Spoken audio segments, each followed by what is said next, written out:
One thing that I've learned about myself, and it took me some years to get here, is that I'm a well thought out person when it comes to like what I need to do in order to better myself. Now, I don't take myself seriously. You can tell by some of these videos. I do. I have the oddest sense of humor.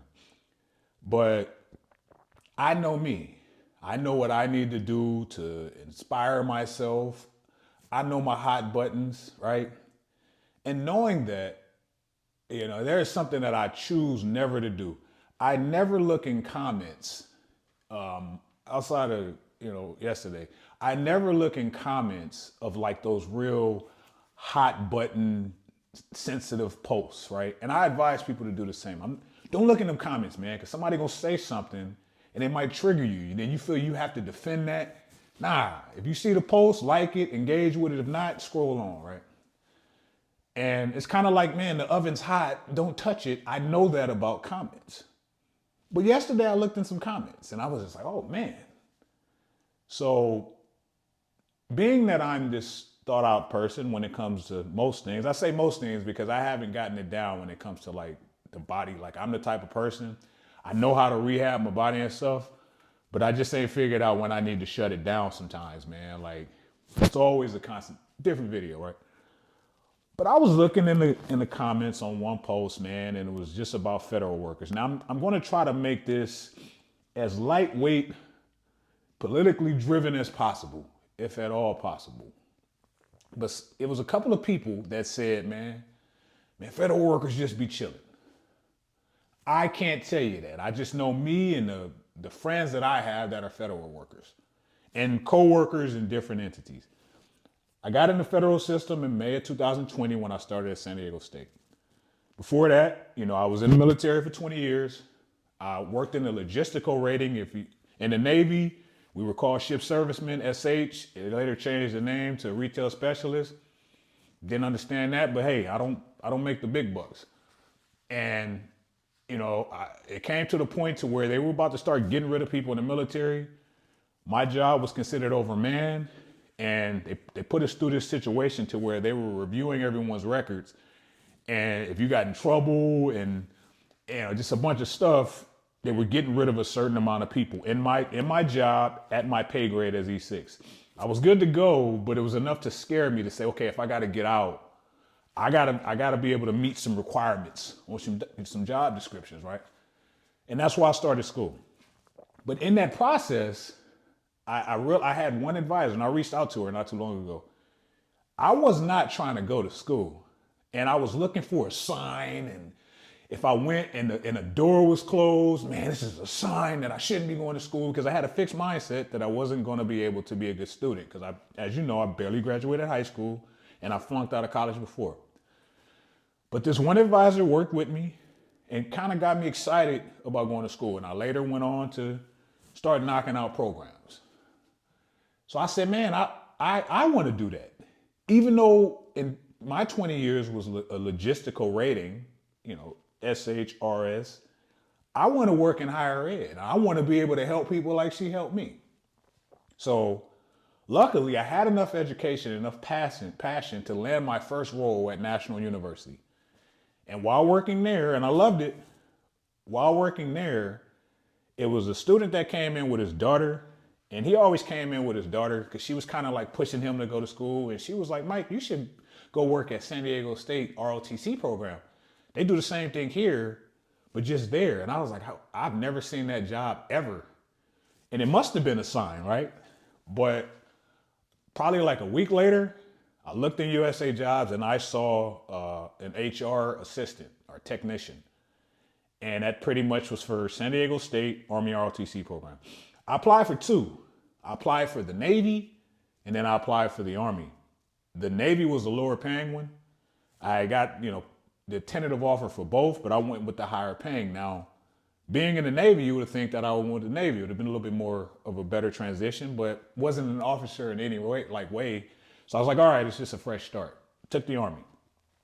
And if you know what the hiring process consists of, it takes a while, but mine didn't. I think I applied on No, I applied in January. Yeah, it took about a month to get an interview, February 24th, and I got my tentative on the 25th. So I was like, oh, I must be popping like that. Nah, they needed somebody, and I'll explain. So it took about a month to get on, and I was slotted to go work with the other HR person that was there. The thing is, he was a reservist, and he was back and forth deploying all the time. And then through the reserves, he had got picked up for warrant officer, so he had to go to training for that. He was deploying a lot. He was there for a good time. I would say when I got there, about 16 years. He's coming up on 20 probably now, but he was always deploying. I didn't know the extent of it. So when I got there, they say, hey, you're going to work with this person. He's going to train you up. It's going to be both of you guys just in case he got to deploy. I know he's leaving for 6 months for warrant officer training for his specific job or whatever. Cool. He's leaving, but he'll train me up before.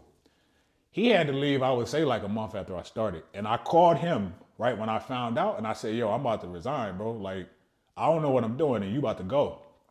And I stuck it out.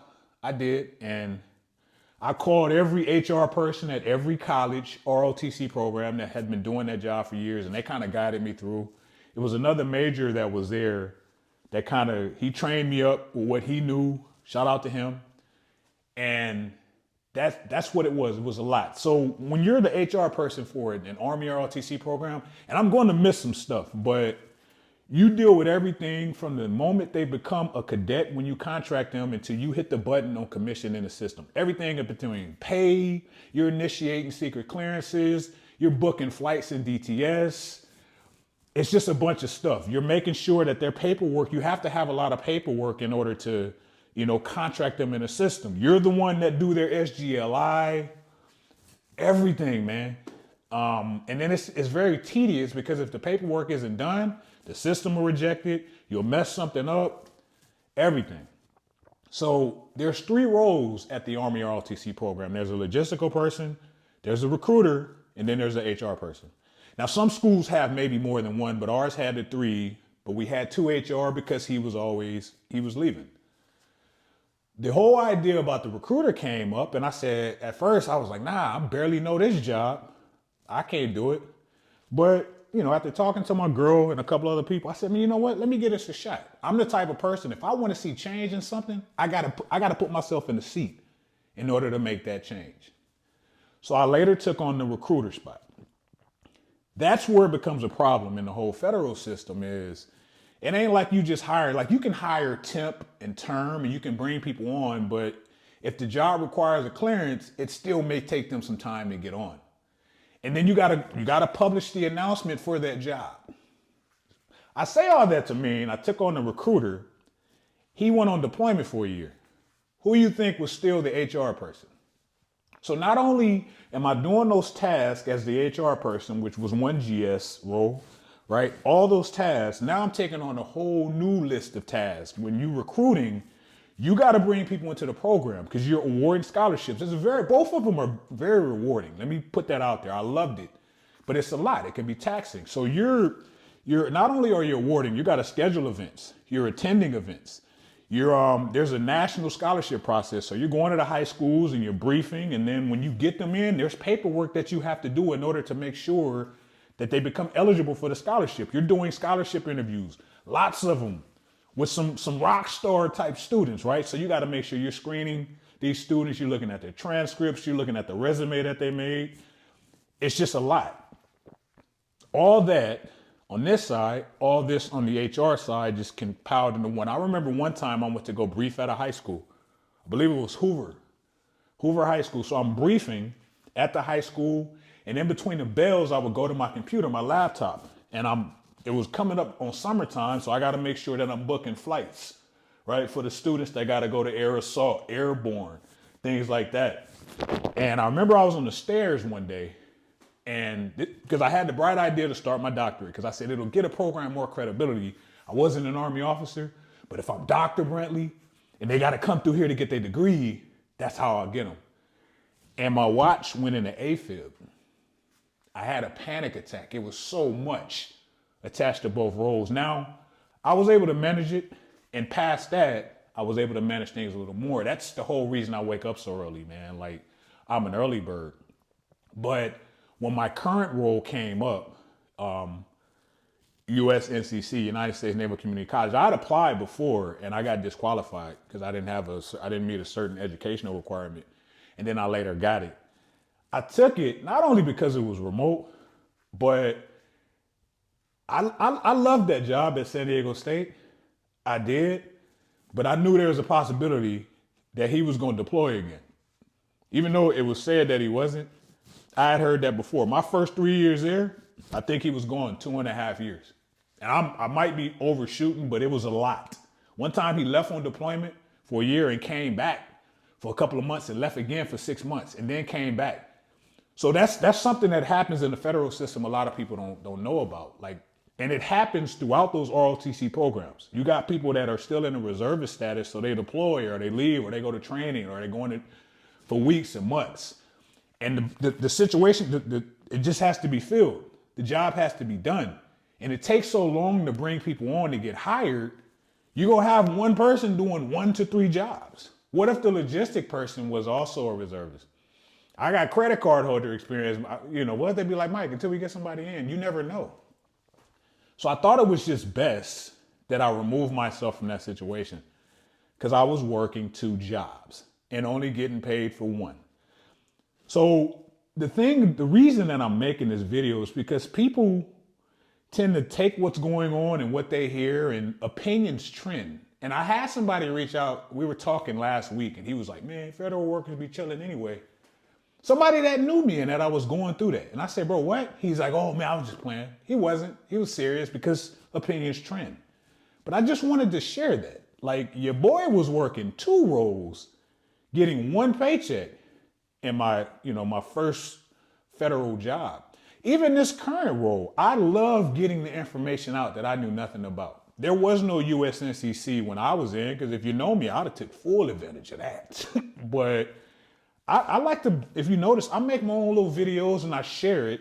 Something that's appealing to a certain demographic, because E1s through, let's say E5, which would be the target, demographic of student, I try to make stuff appealing to them.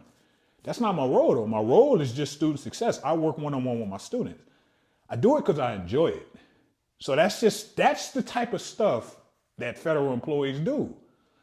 If they're passionate about it, they're going to do whatever they need to do and they're not even getting a paycheck for it. So when I see that, man, like, it's just like, it's crazy. So if you're somebody that thinks that, I hope you come across this video and just know that's not how it is. Like, for the student/cadet, it was an ideal situation. Because I will bring you into the program, I'm working with you, and then when it comes time for you to contract and get a scholarship and get everything processed, you're dealing with me. So that was ideal for the student, the cadet, and the parent. Like, Dr. Brantley's right here with them all the way from start to finish. And that was very rewarding to bring somebody in, because it was a certain group to where I recruited them in and I saw them commissioned because I had to hit the button in the system. So I wanted to share that just so y'all know, man. It probably is some of that stuff that they're talking about going on, but I ain't had none of that. Like, and a lot of people never saw it because I'm up doing videos in the morning, I'm working out, I'm running the stairs, grind mode. But behind the scenes, it's a lot of work, a lot of hours, man. And it got to the point, I don't do overtime and comp time. I love what I do. But it was to the point where they're trying to force me to do that because I was doing events, I was still contracting, I was in robot mode. So keep that in mind, man. If y'all think that's how it is for federal employees. I don't know how most of them are. I only know my agencies, the 2 that I've worked for.